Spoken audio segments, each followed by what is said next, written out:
মির্চি বাংলার বিশেষ নিবেদন কালী কথা। আপনার সঙ্গে জগন্নাথ বসু।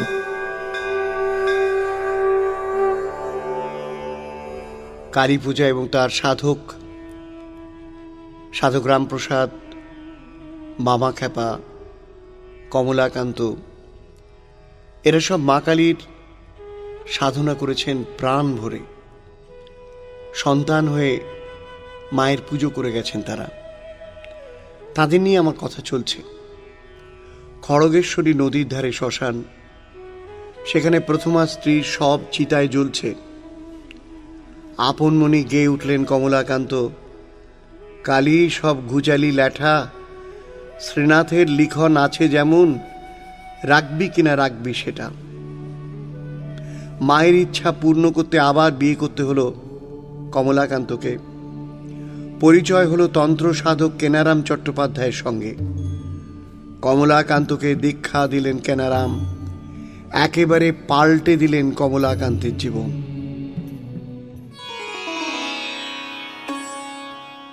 কমলাকান্তের অভাবের সংসার, বাড়িতে হাঁড়ি চলে না।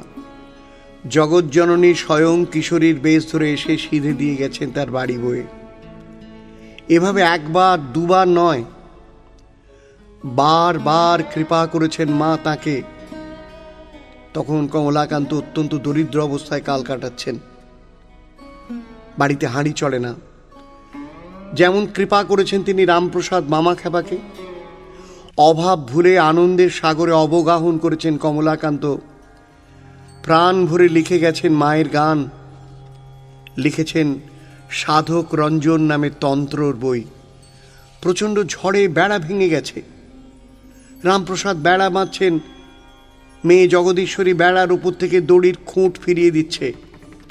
কিন্তু জগদীশ্বরী একটু পরে এসে জানালো, না বাবা, আমি তো তোমার দড়ির খুঁট ফিরিয়ে দিইনি। সে কি, কে দিল তাহলে? ব্যাস, যা বোঝার বুঝে নিলেন রামপ্রসাদ। মা স্বয়ং রামপ্রসাদের মেয়ের রূপ ধরে এসে দড়ি ফিরিয়ে দিয়েছেন। এমন কত ঘটনা, অনেক অনেক। রামপ্রসাদ লিখছেন, ডুব দেরে মন কালী বলে, হৃদি রত্নাকরে রগাত জলে। রত্নাকর নয় শূন্য কখন, দু চার ডুবে ধন না পেলে। তুমি দম ও সামর্থ্যে এক ডুবে যাও, কুলো কুণ্ডলিনীর মূলে।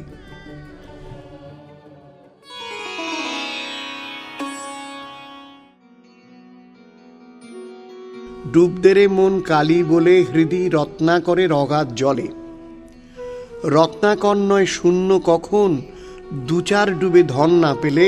তুমি দম ও সামর্থ্যে এক ডুবে যাও, কুলো কুণ্ডলিনীর মূলে। এর উত্তরে আজুমশাই লিখছেন পাল্টা গান, ডুবিস নে মন ঘড়ি ঘড়ি, দম আটকে যাবে তাড়াতাড়ি। একে তোমার কফের নাড়ি, ডুব দিও না বাড়াবাড়ি। হলে পরে জর্জারি মন, যেতে হবে জমের বাড়ি। এইসব সুন্দরভাবে শাক্ত বৈষ্ণবদের মধ্যে কি চমৎকার খেলা চলতো দেখুন। মা দেখা দিয়েছেন রামপ্রসাদকে, আহা, দুটি জবা ফুল পেলে মায়ের চরণে আমি দিতে পারতুম, কিন্তু জবা গাছ এখানে কই, তো সব গাব গাছ। ভক্ত বাঞ্ছা পূর্ণকারিণী দয়াময়ীর মায়ার খেলায় রামপ্রসাদ বিস্ফারিত নেত্রে দেখলেন, আশ্চর্য, কি আশ্চর্য, গাব গাছে কয়েকটা রক্ত জবা ফুটে রয়েছে না।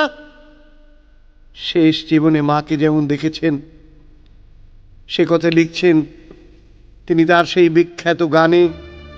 রামপ্রসাদ লিখছেন, মন করুণা দেশাদেশী, যদি হবিরে বৈকুণ্ঠবাসী। শিবরূপে ধরো সিঙা, কৃষ্ণ রূপে বাজাও মাসি।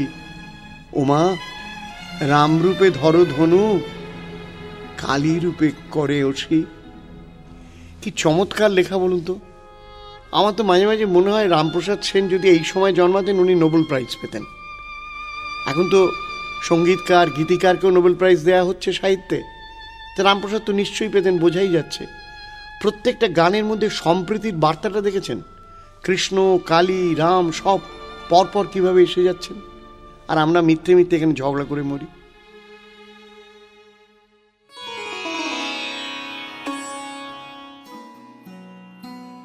মা 4 দিন উপবাসী। ঘুম ভেঙে গেল নাটোরের রানীর। মা স্বপ্নে দেখা দিয়ে বললেন, 4 দিন আমি খাইনি, আমার খ্যাপা খাইনি, তাই আমিও খাইনি।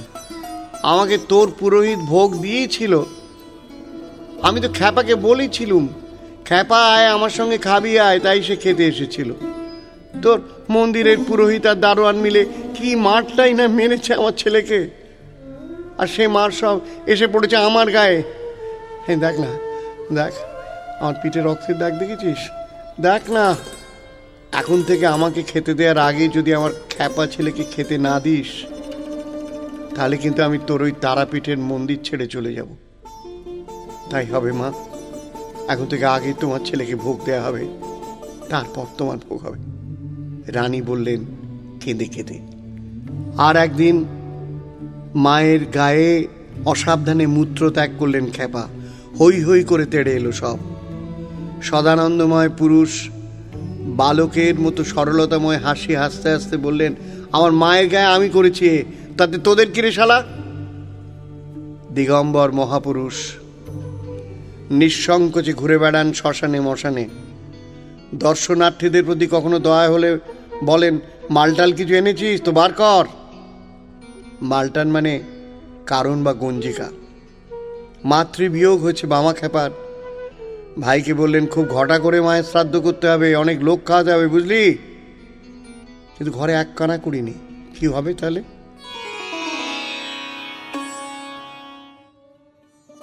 বামা খ্যাপার মাতৃশ্রাদ্ধ বলে কথা, সে ভার মাই নিয়ে নিলেন।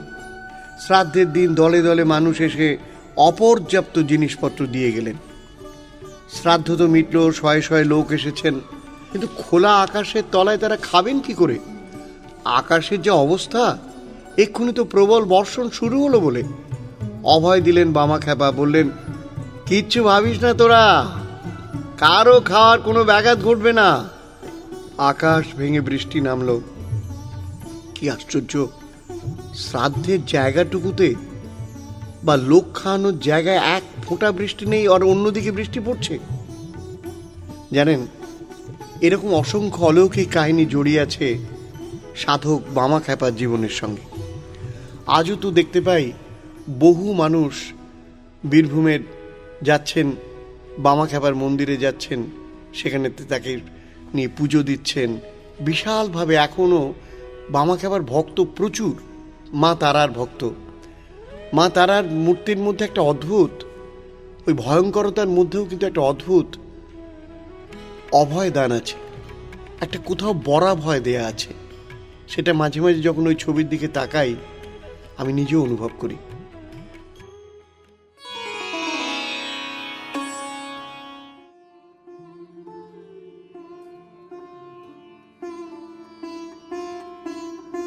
নাটোরের মহারানী ভবানীর কোনো ছেলে নেই, দত্তক নিলেন রামকৃষ্ণকে।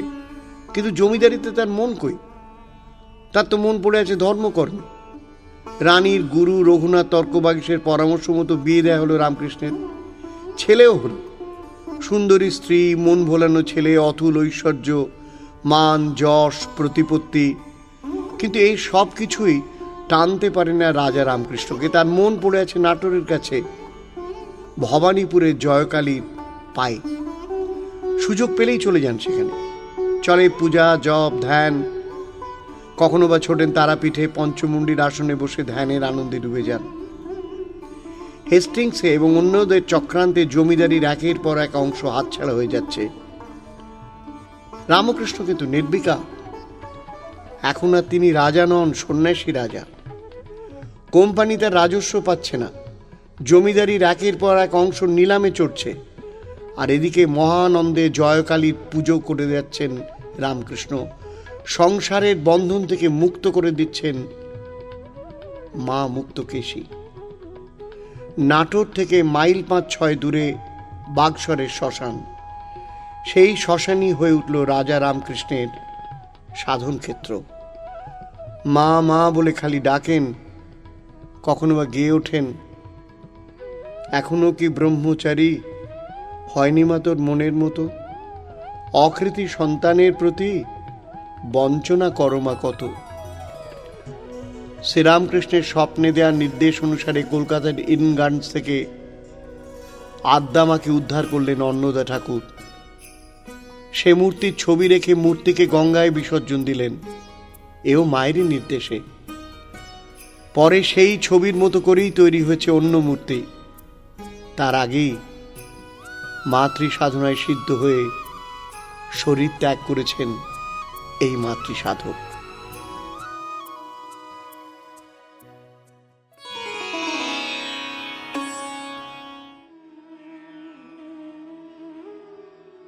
অমরনাথ শিবকে দর্শন করার পর ক্ষীর ভবানীকে দর্শন করে স্বামীজি লিখেছিলেন তার অসামান্য কবিতা কালী দ্য মাদার। এই কবিতা লিখতে হলে একজন বিবেকানন্দের প্রয়োজন হয়। অন্য কারো পক্ষে ভয়ধারীর এই উপাসনা সম্ভব নয়। কালীর উপাসক হিসেবে বিবেকানন্দ অনন্য মাত্রার সাধক। সত্যেন দত্তর অনুবাদ থেকে কবিতাটির শেষ কয়েক ছত্র আমি তুলে ধরছি। করালি, করাল নাম তোর, মৃত্যু তোর নিঃশ্বাসে প্রশ্বাসে, তোর ভীম ও চরণ নিক্ষেপে প্রতিপদে ব্রহ্মাণ্ড বিনাশে। কালী তুই প্রলয় রূপিণী, আয় মাগো আয় মোর পাশে। সাহসে যে দুঃখ দৈন্য চায়, মৃত্যুরে যে বাঁধে বাহু পাশে। কাল নৃত্য করে উপভোগ, মৃত্যুরূপা তারই কাছে আসে। মা কালীর সাধকদের কথা শোনাচ্ছি আপনাকে। কটার বলবো বলুন? এত অল্প পরিসরে কি সবাইকে ধরা সম্ভব? যাই হোক, তবু কজনের কথা বললাম। প্রত্যক্ষ সাধকের সাধনা জীবনের সঙ্গে জড়িয়ে থাকে অনেক ত্যাগের, অনেক কঠোরতার মধ্যে, অনেক দর্শনের, অনেক অনুভূতিতে। সেই সব কথা মাঝে মাঝে বলে নিজেকেও একটু শুদ্ধ করে নেবার চেষ্টা করি।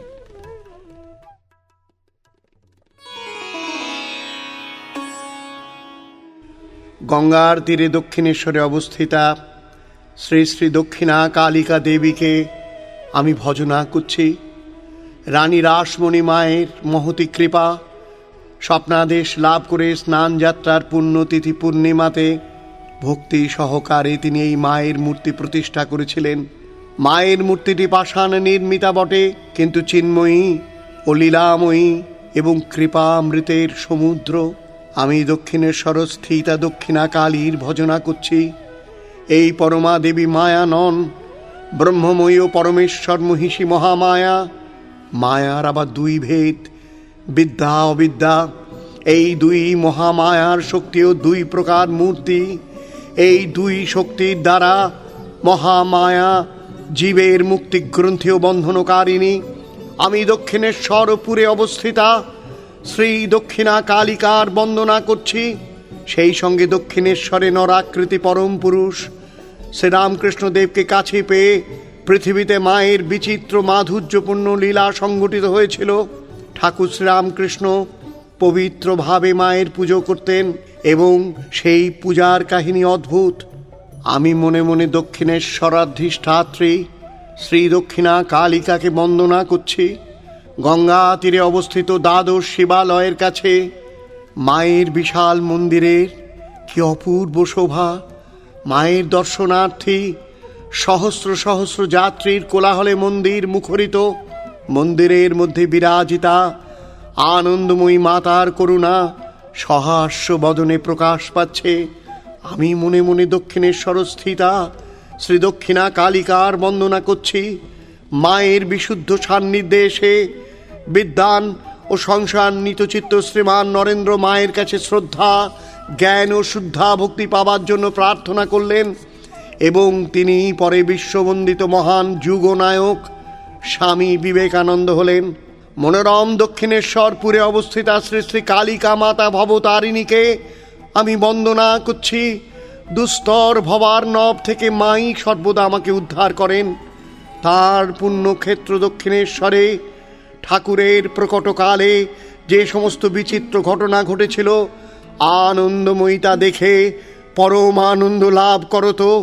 কত লীলা প্রকাশ করেছিলেন। দেবী কালিকার আশীর্বাদ আপনার মাথায় পড়ুক। খুব ভালো থাকুন, আনন্দে থাকুন, সবাইকে নিয়ে সুখে থাকুন। সর্বৈব মঙ্গল হোক আপনার।